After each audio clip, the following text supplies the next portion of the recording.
additional topics that will support the remaining one-third that we have, which will but I'm going to upload additional topics that will support the remaining one-third that we have, which will cover your last topic that is part of your problem set. Okay, so I've also uploaded initially um, uh, a module that will cover everything that's part of your problem set together with all of the slides that will be used. However, for the discussion, it will be up until Friday pa kasi yung last topic natin. So I'll upload a supporting um, module for that last topic, specifically categorical syllogism. So for this morning, we're going to cover tautologies and contradiction, as well as the different kinds of fallacies that you may encounter in checking the validity and the falsity of a given statement, or how we could say that a certain argument is valid or invalid. So, yeah. Without further ado, let me start, no? So, previously we have discussed through the finding out, no, and through the construction of the table of values of given compound proposition, we could say that all of its components could be either true or all of its components could be either false. So this is based from finding out the different truth values of the components or the parts of that given compound proposition. So from our previous discussion also, we created, no, or constructed the different values for all of the combinations there might be for certain compound propositions. So some of the um, compound propositions we've encountered could be rewritten into different statements, and those different statements could either be true or false. So we've covered everything and every possibility, for the truthness or falseness of those given propositions together with their compound or resulting compound propositions through the operations involved. Okay. For today, aside from our previous discussion, about how to classify the results of these compound propositions by looking at the components, we're going to see what other um, compound propositions could be considered as tautologies or contradictions. Okay, so we're going to illustrate tautologies and contradiction, and we're going to differentiate or distinguish these tautologies and contradiction. Furthermore, there are also different types of tautologies now. So if you encounter this given set of compound proposition, they are considered as tautologies immediately. Okay, so I'm going to list down here all of the different tautologies that are readily accepted, okay, as well as different equivalent implications that we could use in simplifying compound propositions. So aside from writing, our compound propositions as is and creating its corresponding table of values, there are certain laws that we could apply to different compound propositions to lessen or simplify the given operations that we have there.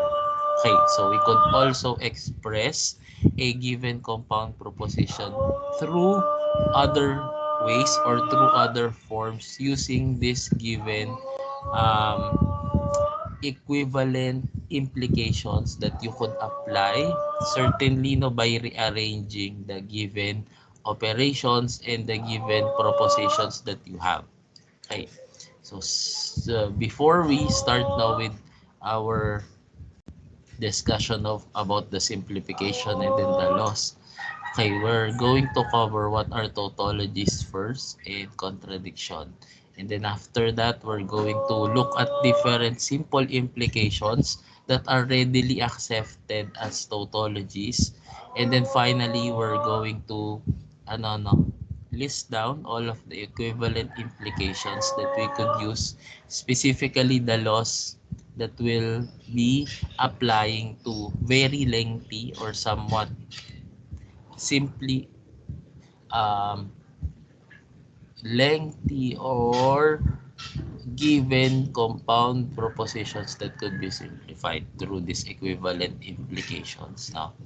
Okay, so previously we've discussed no tautologies are or in contradiction as compound propositions that are ano no showing all true or always true for the truth values of the specific combinations of your given proposition. So, di ba meron tayong mga given propositions either at least one, two, or three um, propositions. So, regardless of the truth value of its components given by the other operations, no, the resulting truth values for your last proposition will show you all true.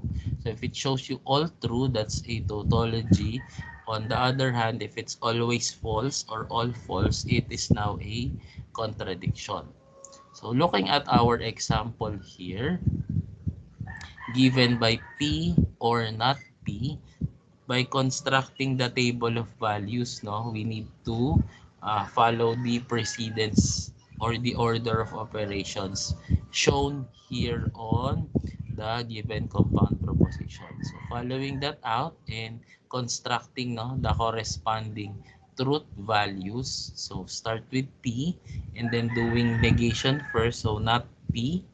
Okay, to be followed by P or not P since we already have all of the possible components now.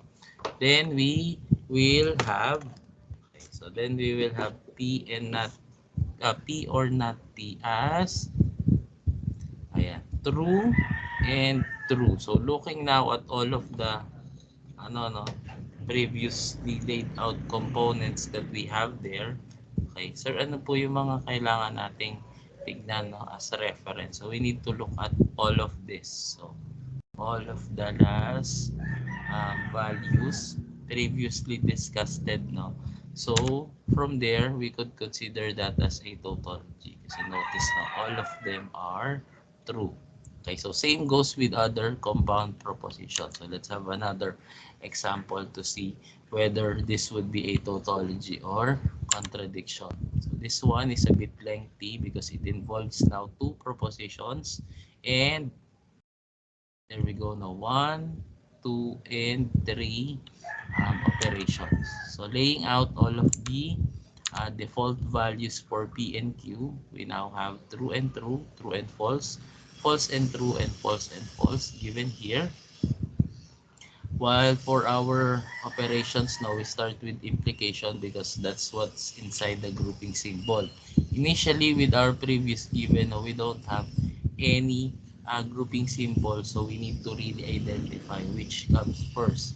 However, for this one, since we have these compound propositions now, we could just simply start with what's in the innermost grouping symbol, that's P implies Q, giving us this following truth values. So from there, we need to get its negation to get the opposite, no? Since that's a negation. And then finally, we look at Q and not P. So since that's an and or a conjunction, we now have Q as P and not P implies Q as Q. So this will now be your two references, giving you now true and false as false, false and true as false again, true and false as false, and then lastly false and false as false again, showing you here that this is a contradiction. Okay. We'll have a few more, no? But I'm not going to discuss specifically yung operation. But let me just show you. Okay, so implication again will give you these values. And then we'll now have P and Q implies P, this will now be considered your P. P implies Q and P, and this will now be your Q. So our reference truth table would now be for the conjunction. So again, we'll have true and true, that's true. False and true, that's false. True and false, that's false. And then lastly, true and false again will now be false. Okay, looking now at our resulting operations now from the fourth column, we'll now consider this as P since we have this whole operation or this whole compound proposition implies Q. So this will now be your P and this will now be your Q. So we'll now have true and true. So that's implication also true. False and false. That's true again. False and true. That will still be true. And then finally false and false would now be true again, resulting into a tautology. Okay. So if it's neither a tautology or contradiction, we previously discussed that we call it as a contingent proposition or a contingency. Okay. What are certain simple implications now that you could immediately tell that they are tautology? So without going through all of the operations involved, you could immediately say that those given implications are tautologies. Okay, so we have listed down here 8. So if you are given with P implies Q and P implies Q, so that's considered as a modus ponens and that's immediately a tautology. So I think we have something similar, no? Ayan, yung previously given natin na um, third compound proposition. So notice no, that's already considered as a tautology. So this one could be called as a modus ponens.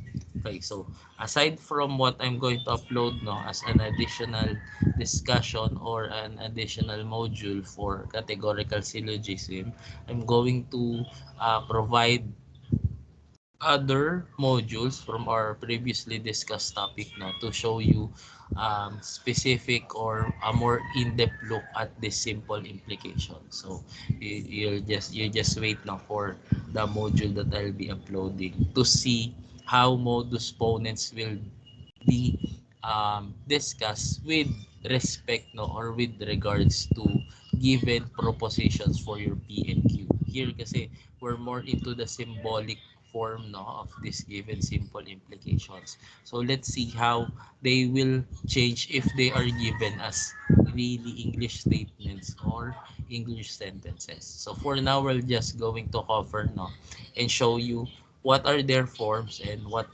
we could call them. No? So first one is modus ponens, while the second one is modus tollens. Okay, so for modus tollens naman, it is written in the form P implies Q and not Q, then that will imply not P. So here, for the third one, we have the denial of a disjunction provided by P or Q and not P. So that implies Q. So notice this following statements, no? We could now just rewrite it in one way. So if you have this given proposition, you could rewrite that as that given Q here through modus ponens. Meaning, you could only have the form in the left and you could just rewrite that as what is given on the right side here. Okay, while for the succeeding implications, no, aside from this first 8, you could do it interchangeably, meaning you could rewrite what's given on the right hand of the implication or the equivalent implication as something that's written on the left and vice versa. Okay, so for now, let's go through the following. So here we have simplification. So for simplification, if you have P and Q, you could simplify P and Q and just rewrite that as P. So you only get one proposition no, from your given conjunction. Okay, you could also combine two different propositions or conjunct two different propositions through adjunction. So if you have P and Q separately, you could adjunct or conjunct them into P and Q. So that would be your resulting proposition. No? Okay, next one is hypothetical syllogism given by P implies Q and Q implies R. So that will result into P implies R. So somewhat this is similar no to what we have with the property of equality denoted by your transitive property no. So by transitivity, if A is equal to B and B is equal to C, therefore A is equal to C also. So here it's somewhat following the same form no. If you have P and Q and you conjunct that to Q and R, since P implies Q and Q implies R, then I could say no that P implies R as well. Okay. Next is absurdity. So here we have P and it implies to Q and not Q, resulting into not P. And then lastly, we have addition. So for the case of addition, no, you could add. Okay, so it's not simply adding a proposition through your operations or end, no, but you're going to add it through specifically a disjunction. So you could disjunct another proposition from your given proposition P, and you could now have that in the form P or Q. Okay, so I'm going to put in the chat box now a screenshot or a copy of all of those 8 so that you can have a reference for that. Okay, so screenshots. Yeah. Okay, so you have there on this the chat box now the list of all those 8 simple implications. Okay, so next one.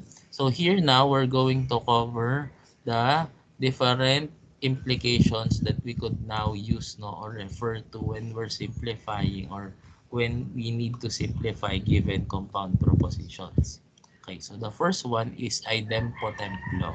So idempotent law states that if you have P and P, you could just rewrite that as P, or if you have P or P, you could just rewrite that still as P again. So parang ano no sa property of equality, if you add something to um, 0, so that would be equal to that given same number, or if you multiply a given number to 1, that will result into a that same number. So in this case, if you're conjuncting or disjuncting no, a separate proposition to itself, that resulting compound proposition could just be rewritten as the given proposition P.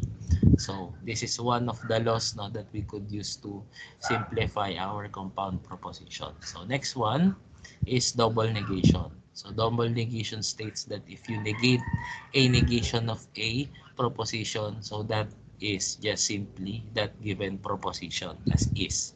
So the negation of not P will result into P. Okay, next one is commutative law.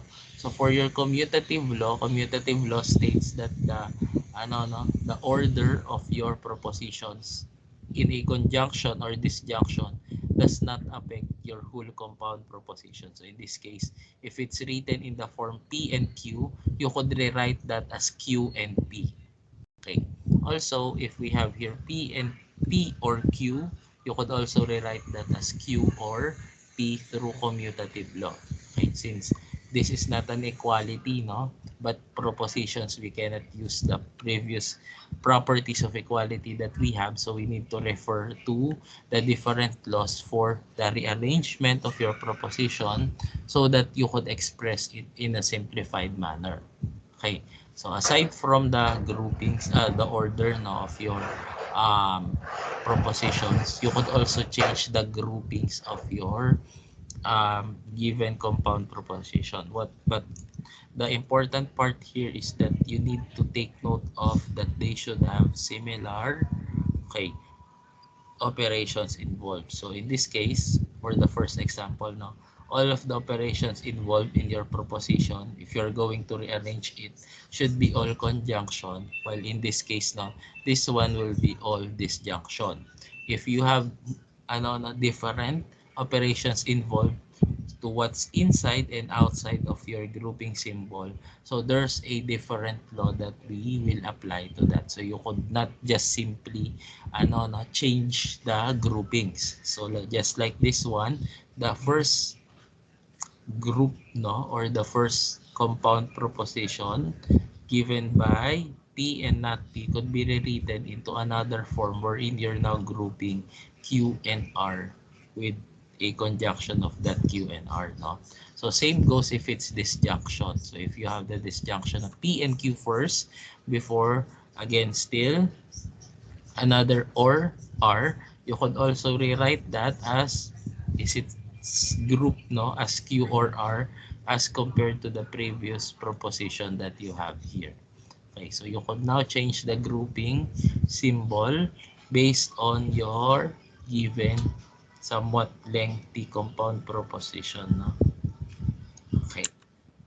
Fifth one, we have distributive law, and this is what I'm talking about earlier, no?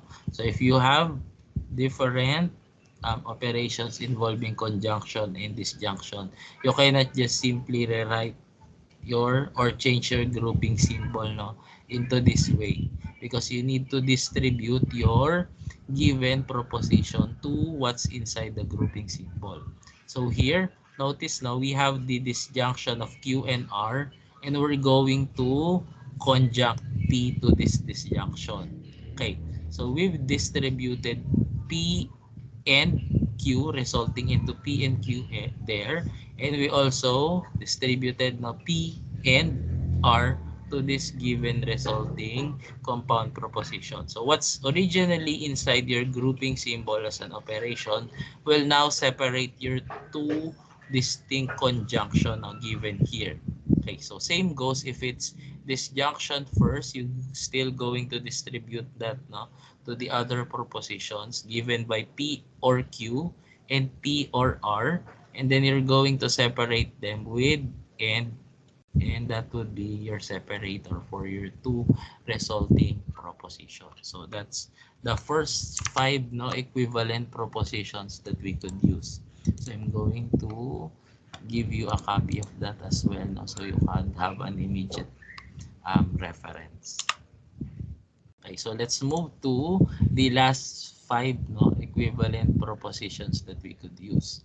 So here, if you are given with an implication in the form P implies Q, you could rewrite that in another way through contraposition, and you'll now have the implication not Q implies not P.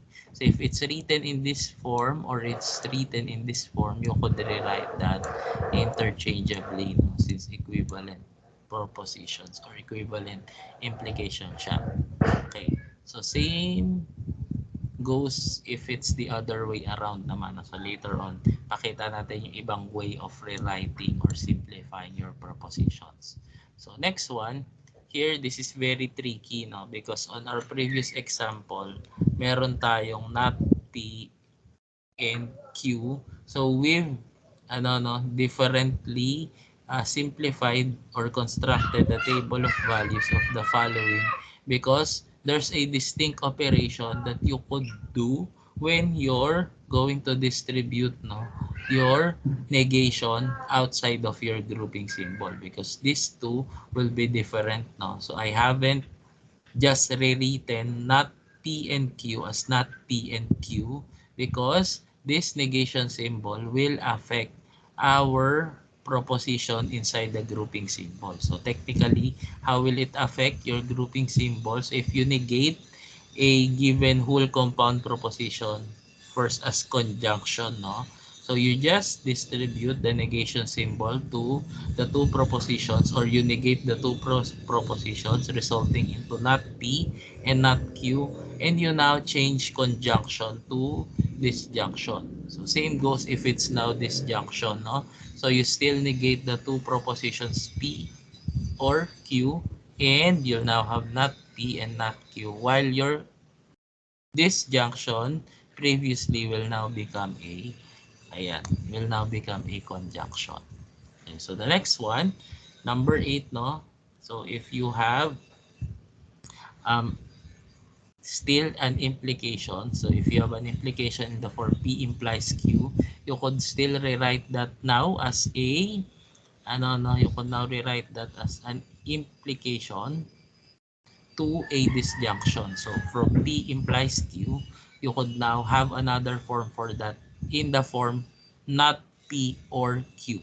Okay, so if you need a if you need a disjunction in your simplification, but you have this P implies Q, so you could rewrite that as not P or Q. Okay. Next one, negation for an implication. So meron na tayong negation, no? For a conjunction and a disjunction. But how about for an implication? So if you negate an implication in the form P implies Q, you could now rewrite that as P and not Q. So magiging naman siya ng conjunction. P and not Q. And then lastly, if you have a biconditional sentence, you could only just rewrite that into these two forms. Okay, so if you have a equivalence na in the form P if only if Q or P if and only if Q, you could rewrite that as a conjunction of two implications given by P implies Q and Q implies P, or you could have a disjunction of the conjunction of P and Q and the conjunction of not P and not Q. Okay, so kung ano man yung needed mo sa dalawa coming from a biconditional sentence, you could now have this given proposition. Okay, either through two implication or through two conjunction that is disjuncted. Okay, so two conjunction that are disjuncted. Okay, so let's now have an example on how we're going to utilize those equivalent implications, no, in simplifying certain given compound proposition. So in this case, notice that we have conjunctions for P and not Q and not P. And by understanding the given here and looking at the different propositions, we could immediately notice that P and P, ayan, may dalawang P ka, that occurs here. So in a sense, I could conjunct those two P's resulting into only one P. However, how am I going to do that? So kasi dapat magkatabi sila so that I have P and not P. Therefore, I need to rearrange the way in which I'm going to be rewriting this so that I'll have now not Q as outside of your grouping symbol, and I have P and P inside my grouping symbol, hence rewriting that as only P through idempo templo. So ang goal ko dito mapagtabi si P and P, so that I could just simply rewrite that as P. Okay. So here in my statement, I first write the first statement as given and then apply associative law so that I could now change the grouping from P and not Q and P to P and not Q and P. So notice from my previous statement, I've uploaded associative law, changing now the grouping symbol from here to here. Okay. The next one, since nabago ko na yung grouping symbol, maybe I could interchange them, so that I could now have not Q there and P first. Okay. Given by not Q and P, okay, through commutative law. So from statement number 2, I've applied commutative law resulting into statement number 3 given by the compound proposition not Q and P and P. So from there, I just need to change again the grouping symbol that I have there resulting into not Q and P. Okay. So that's again another associative law and statement number 3. And then finally, this one could be rewritten only as P And that is through idempotent. So identifying or applying idempotent law in statement number 4 will now give me not Q and P. Okay, we are not very strict no with regards to the simplification, so you could start any way that you want. For example, this one from statement number 1 you apply number 2 no commutative law. So applying commutative law, okay, will now give me P and ayan, P and not Q. Okay, so from there I'll now apply again associative law. So ito medyo madali no, associative law giving me now P and P and P and not Q. Okay, and then from there ayan, I could now apply idempotent law. So ito yung medyo lengthy no, idempotent law. It's statement number 3 so that I'll now have P and not Q. Okay. And then finally, to not make this a bit um, confusing, I'm now going to rewrite Q first or not Q first before P. So that's another ayan, commutative law giving me now with not Q and T. However, I could also just acknowledge any of these two propositions. No? Okay. Pag sinulat naman natin yan, we could just have that as it's transformed English sentence or English forms. No? May ano naman tayo dyan. Wala naman tayong very distinct na law na sinusunod in terms of the final form. So dito, since ang goal mo, ma-simplify si P and P into P. So you've achieved that either from statement 4 here on my alternative simplification or through statement 5 here on what's shown in the table. Okay. So let's have another example in the form of not the negation of the whole compound proposition P and not Q and R. So here no, notice that I need to distribute the negation outside of the grouping symbol to what's inside of my given compound proposition there. So first I'm going to write the given and now I'm going to distribute the first negation outside of the bracket, okay, through De Morgan's law. So we'll now have a change of the operation here from conjunction to disjunction. Negating now my first proposition. So parang P and Q yan, no? Ang P ko ay yung whole compound proposition denoted by P and not Q, resulting into not P and not Q or not R. So pares ko silang i-negate, giving me this compound proposition. However, I still have another negation symbol that negates a compound proposition. So again, I could apply De Morgan's law to simplify that. Negating now P here and negating not Q and then changing conjunction still to disjunction. So through De Morgan's law, I now have not P or not Q and another disjunction or not R, giving now with this given compound proposition. And notice no, I have a double negation here of Q, so not Q. So I could simplify that simply as P resulting into not P or Q and then finally or not R. Okay, I could also still remove the grouping symbol no, through associative law, taking out the grouping symbol in P or not P or Q and resulting into not P or Q or not R. Okay, so that's through associative law.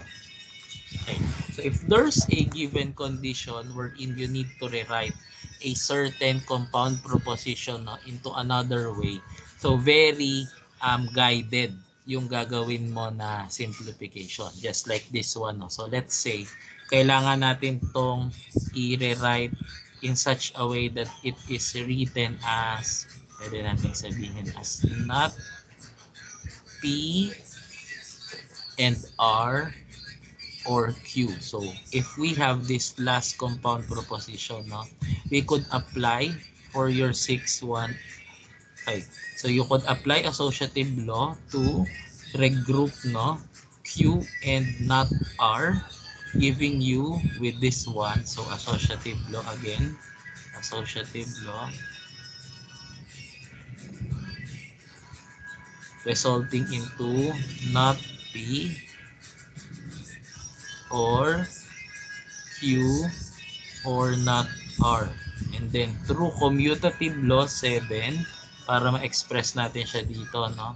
Commutative law, I now have not P or not R or Q. And then another associative law, okay, grouping now not P or not R or Q. Okay.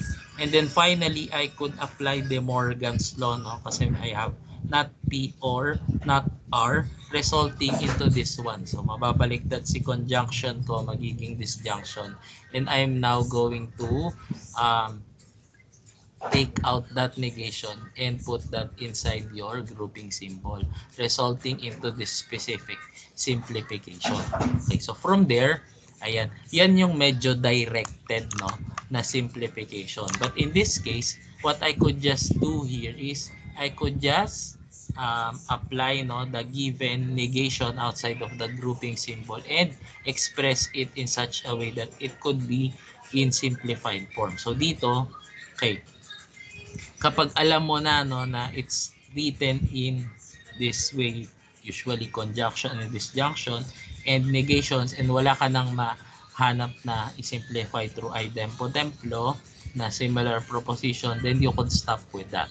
However, some compound propositions, no, will be a bit directed, just like yung huling ginawa ko, showing you what you need to rewrite it to. Pero kung wala, you just need to apply the um, usually seen or quickly identified loss to have your final answer there. Okay. So, may mga questions kayo na ma-encounter, no, na may specific goal kayo in your simplification. Okay. So, I'll stop with the examples here, no, but I'm going to provide you with other chances through the additional modules that I'll be providing. So, may mga simplification din dun sa mga modules na ibibigay ko. So, you just need to follow what's written or shown there as part of the different equivalent implications that you could apply to simplify. Okay. So, I'm now, ayan na, going to end the first part of our discussion there. But, ayan na, may succeeding topic pa tayo which is about fallacies naman. Since we only have at most 20 minutes more, no, I'll be a bit faster in discussing this succeeding topic. So, that ends our discussion of for tautologies and contradiction. And through your simple implications or through your equivalence implication, you could simplify or quickly identify certain tautologies, no, for your very lengthy or given a bit complex compound propositions uh, considering multiple operations in those compound propositions and multiple propositions as well. Okay, so aside from checking whether the truth values of your given compound proposition, no, will show you all true components or all false components, stating that they are a tautology or a contradiction, you could also find out, no, the validity of certain arguments. So hindi na to whether they are true or false. Now here we have, if we have a valid or invalid argument through understanding the reasoning involved in that given argument. Okay, so very timely to na, because there are multiple internet keyboard warriors or arguments popping up in different social media sites, no?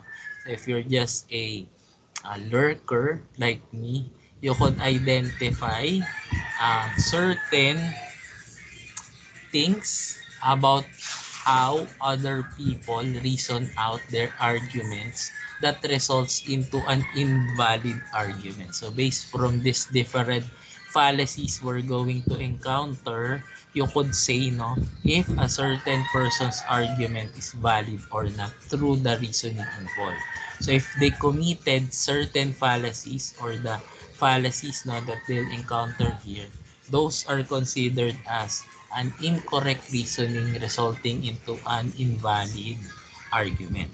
Okay, so let's first define and illustrate no fallacies and find out the different types of fallacies and their subtypes. Okay, so for your different types like fallacy of relevance, fallacy of ambiguity, fallacy of presumption, and fallacy of sufficiency, there are other different types under those types of fallacies na. So may mga sub-example tayo for fallacy of relevance, fallacy of ambiguity, fallacy of presumption, and fallacy of sufficiency. Okay, so let's first define what is a fallacy. So a fallacy is an incorrect argument in logic in which it is a result na of invalid reasoning. Okay, so incorrect argument through invalid reasoning. So let's start with the first fallacy and that's the fallacy of relevance. So anong difference ni fallacy of relevance to the other fallacy? So here, the fallacy whose premises are not relevant to the truth value of a conclusion. So usually may if-then statement to, no?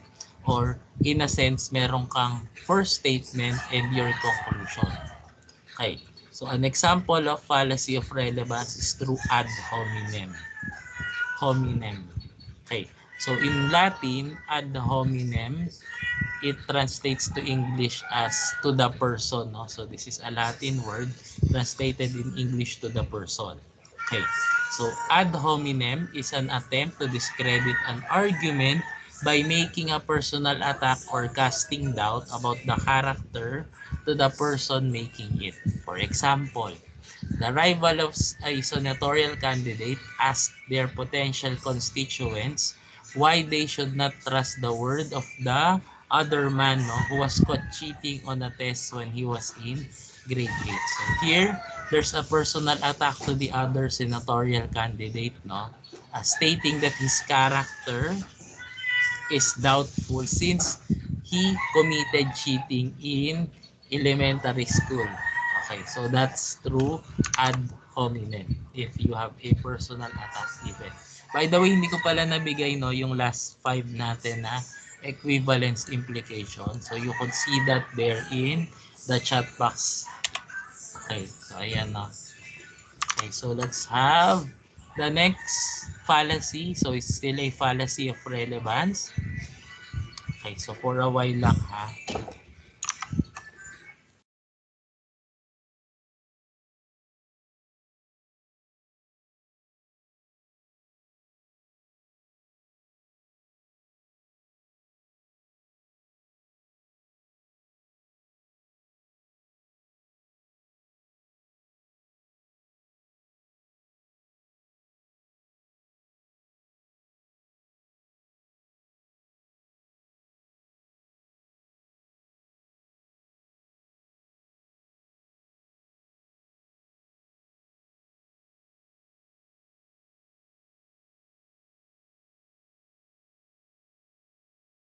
Okay, sorry about that commercial.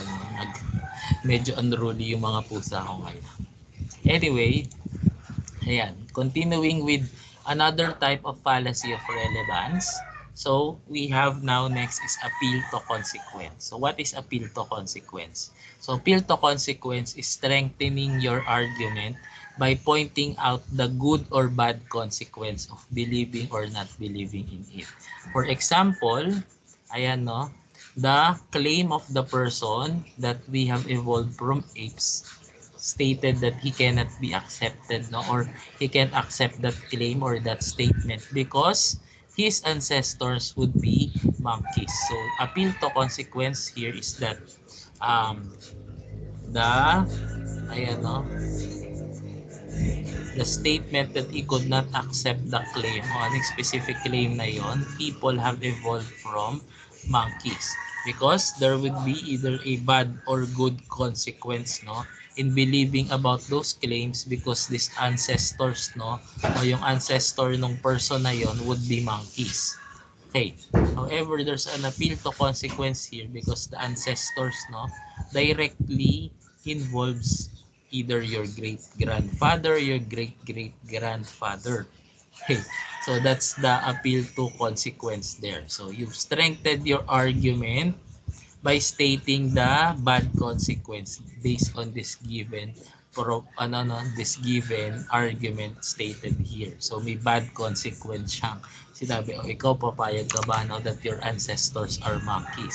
So therefore, I cannot believe that we have evolved, no, but that's a very lengthy process kasi evolution through the scientific explanations, no, or scientific researches and other evidences. So in terms of evidence, may iba naman tayo na type of of fallacy involved if it's evidences. But if it's stating or strengthening an argument by stating the good or bad consequence, okay, so that's appeal to consequence. Okay. I think we have two more fallacies of relevance. So another type of fallacy of relevance is ad ignorantiam.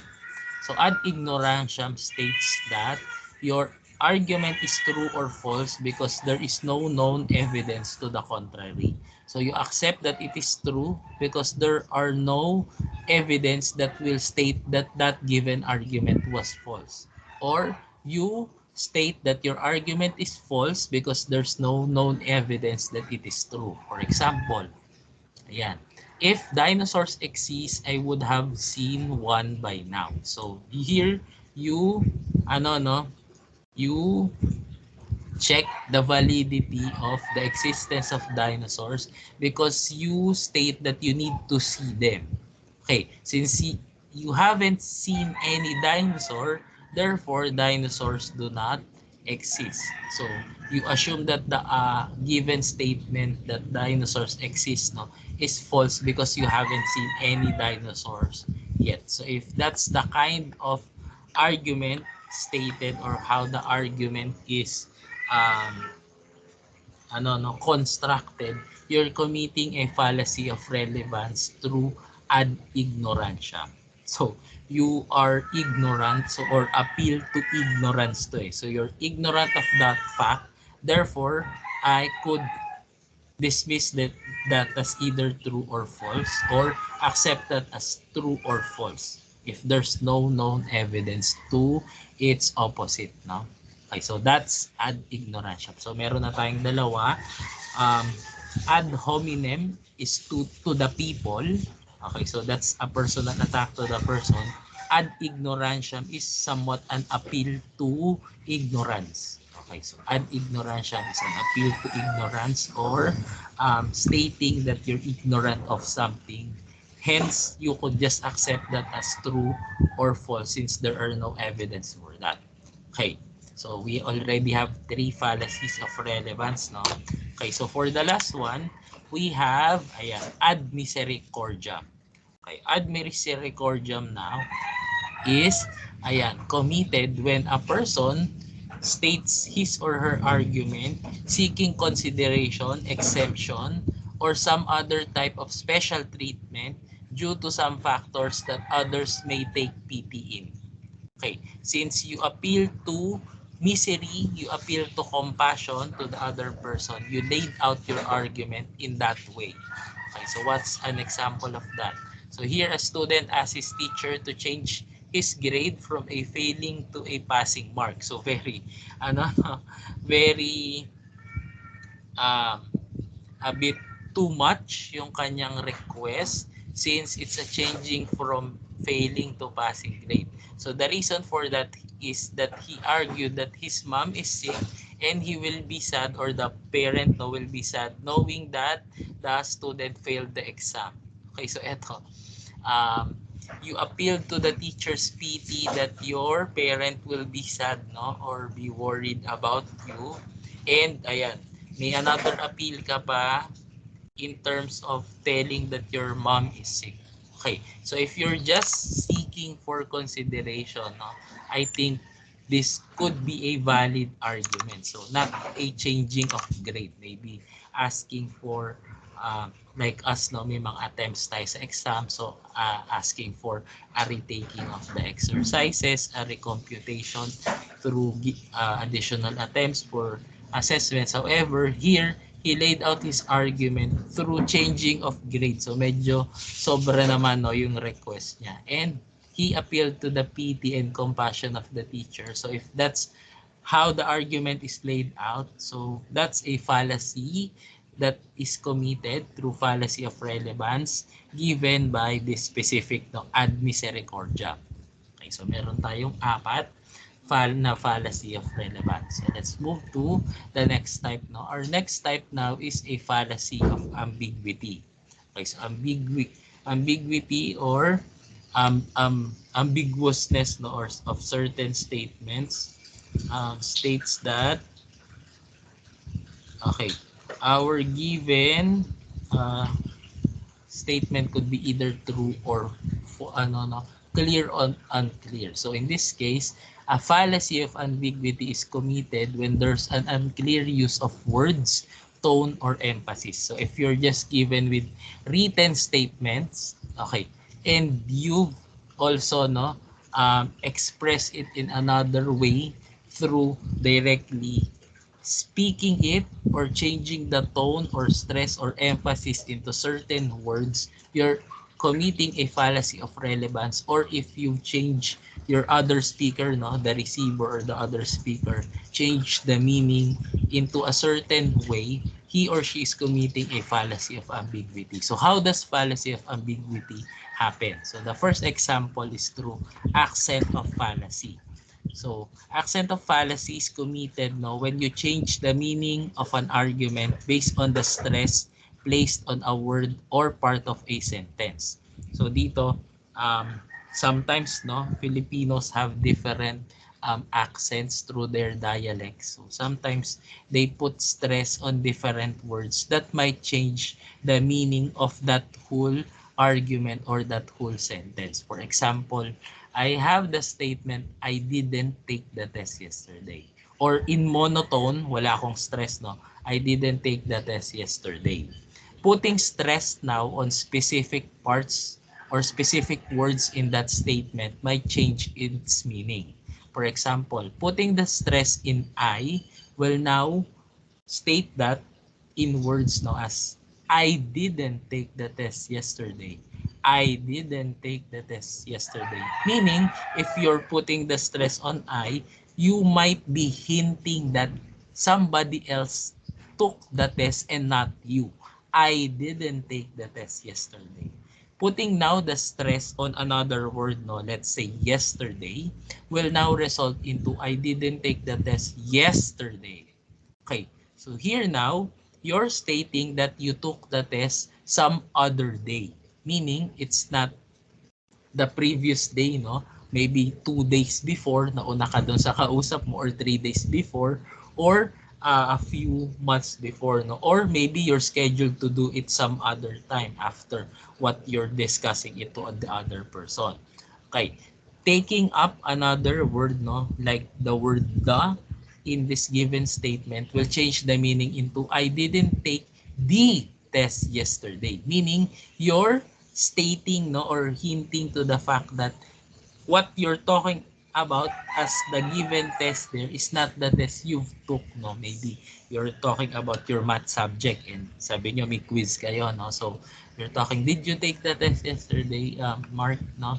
So sagot mo, I didn't take the test yesterday. So baka may iba akong tinake na test. So yun yung hinihint doon. You took a different test as to what is stated in your statement. So it's very important for you to clearly put the stress and a structure how you're going to say your statement through your use of words or tone as to what you would want to really convey. Okay, I'm not really an English person, no, but through logic, ayan, may integration tayo with the English subject. So this will be um, properly lay out your argument, if you again properly provide the correct meaning as to what you would want to really tell what your argument is about based on the stress given. Okay, so that's accent of fallacy through fallacy of ambiguity. So technically emphasis siya, no, on a certain word or a stress on a given word or part of your sentence.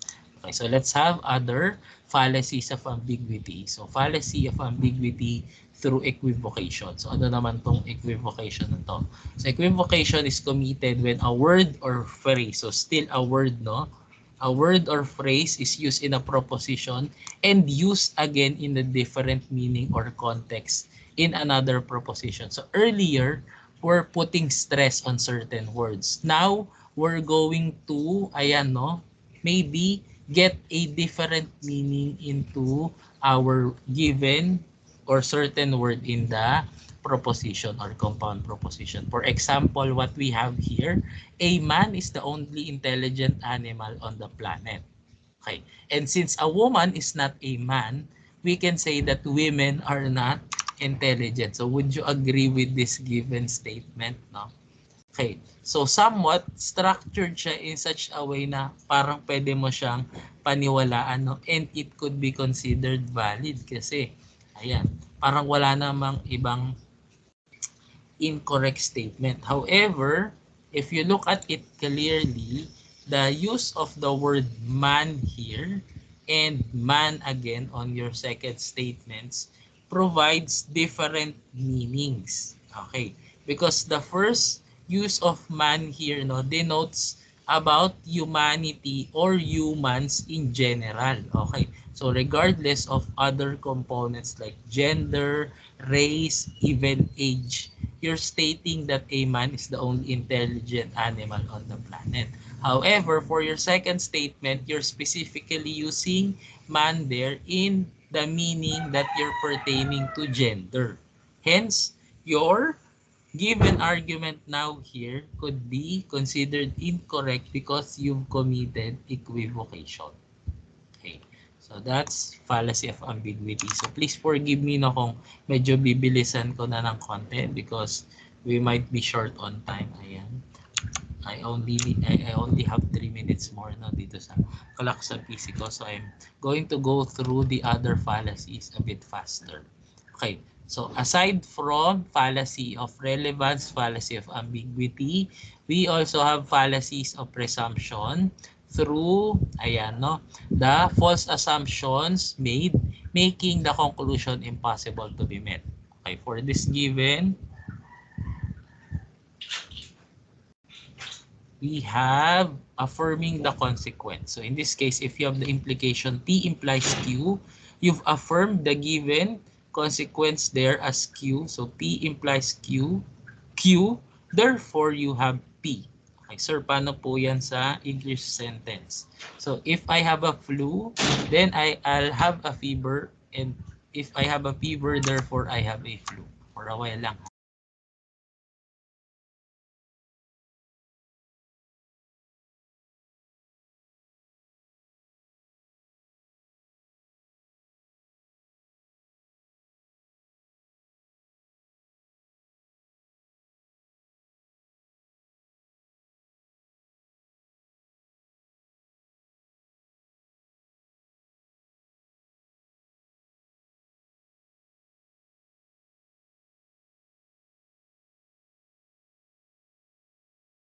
Sorry about the commercials. No?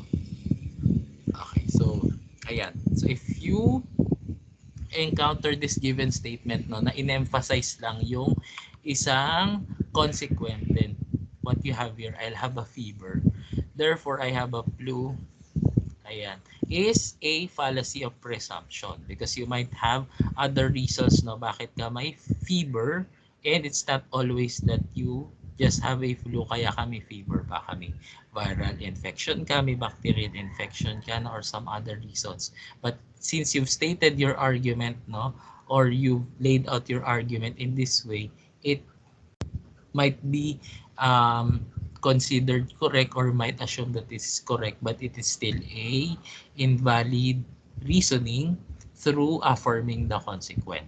Okay. So next, still no, we'll have false dilemma naman as another fallacy of presumption. So how does false dilemma happen or occur?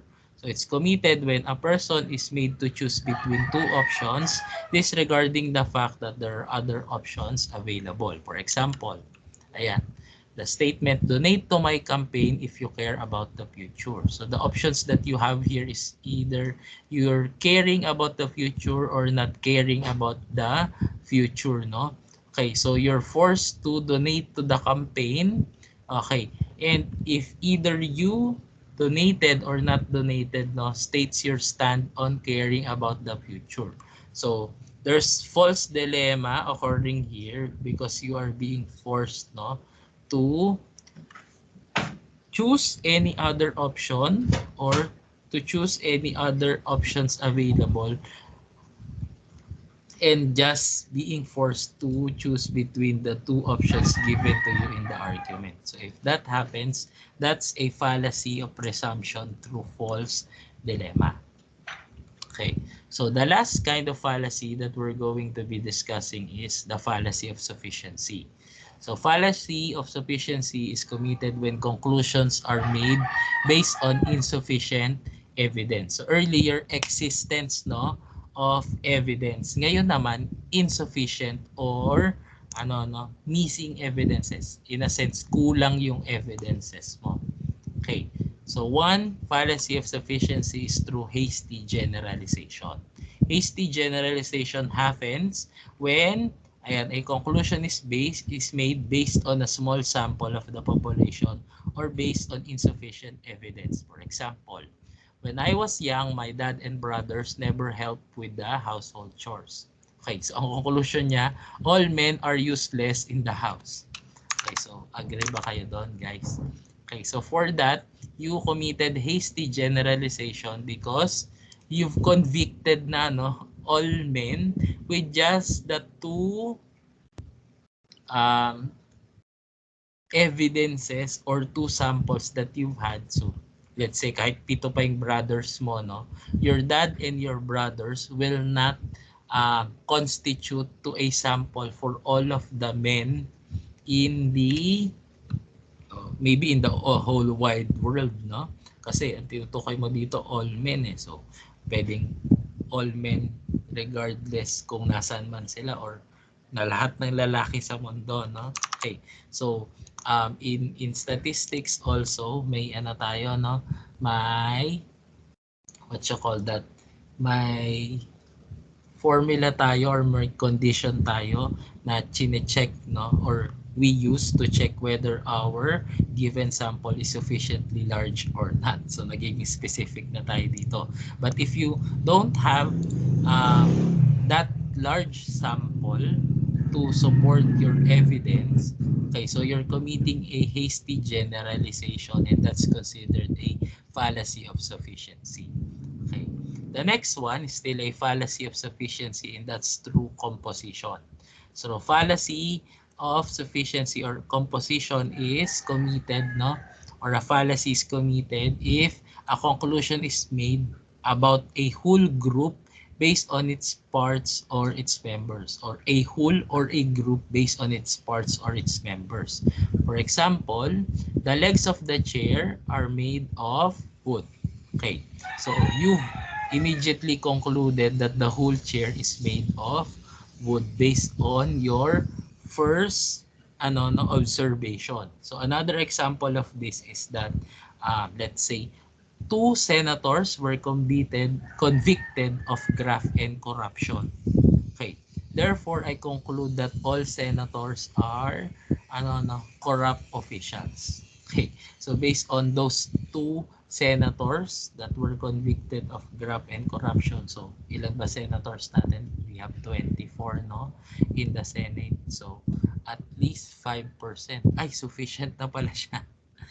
Okay, 0.05, no. So at least 5% of the given propositions, no? Kasi 10%. So, hindi ko pala pwede gamitin si senators. Okay. So try ko gamitin si congressman na lang. So mas maraming congressman natin. So let's say two congressmen are convicted of graft and corruption. Therefore, I conclude that all congressmen are corrupt officials. So dapat ayan no. Ayan. Ayan. You made a conclusion based on one or two members of your given group. Okay, so that's a fallacy of sufficiency through composition. Okay, so I'm going to leave out the examples no and use that as an H5P activities for our um, other assessments as part of your performance task. So for now, focus on getting a feel of your problem set, maybe using the extra one attempt that I've included. No? Initially kasi meron lang kayong dapat dalawang attempt from the problem set, but I've included one for you to get a feel or an idea of the questions. And also, ayan no, some previous exercises, you might encounter them through some of the attempts that you're going to do. So I think I prepared around 50 to 55 questions, but you only need to answer around 40. So you might have recurring questions or you might have no, not the same set of questions in your attempts, but quite a number of them will be similar. So kung may 15 na extra, no, if you do the attempts immediately, you might have different set of 15 questions, pero the rest, yung 25, you might have encountered them from your previous attempts. Okay, so again, I'm going to upload an additional module uh, to cover what we need to discuss on Friday, and I might extend no your problem sets deadline from Friday to maybe up until Sunday or Monday next week para naman hindi rin kayo ganun kagahol sa oras since we won't be able to cover everything today. Okay, so with that, thank you very much everyone for joining me this morning. I know we have a very early no, session and rainy weather pa siya. Masarap matulog. But thank you for bearing with me and thank you for joining with me. Feel free to use your asynchronous time to go through your problem sets since wala naman tayong exercise or maybe go back to sleep for a bit. Okay, so with that, thank you again everyone and bye-bye. Thank you po, sir. Thank you Welcome. po, sir. Don't forget your problem set. And Thank also, you, sir. if you have contacts with your classmates, no, please let them know na may problem set tayo. Very important yon. Bye-bye. Okay, have your breakfast na rin. Baka hindi pa kayo nakakakain.